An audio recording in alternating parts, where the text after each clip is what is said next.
Gəlin sizinlə bir yerdə sən şəxs əvəzliyini hər formada müzakirə edək.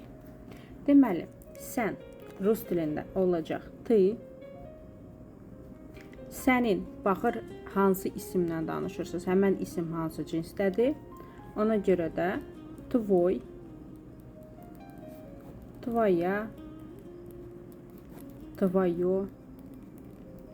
Bildiyiniz kimi kişi cinsi, qadın cinsi, orta cins. Səninlə, s тобой, sənsiz, без тебя.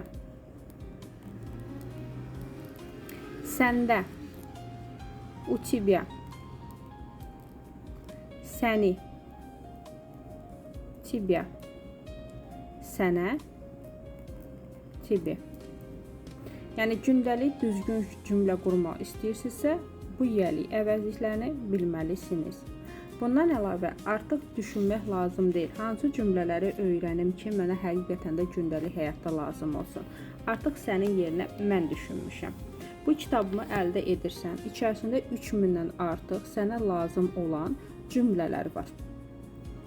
Həmən o cümlələri öyrənirsən və o kitabı bitirəndə rahat deyə bilərsən ki, mən artıq rus dilində sərbəst B2 səviyyəsində danışıram. Ekranda göstərirəm ki, hər bir rus hərflərini bilməsən də yenə əldə elə, çünki hər bir cümlənin sözün qarşısında transkripsiya var. Nömrə də qeyd olunur ekranda, həmən nömrəyə yazın, mənlə əldə edin, hər gün canlı yayıma gəlin, nəticəni özünüz görün.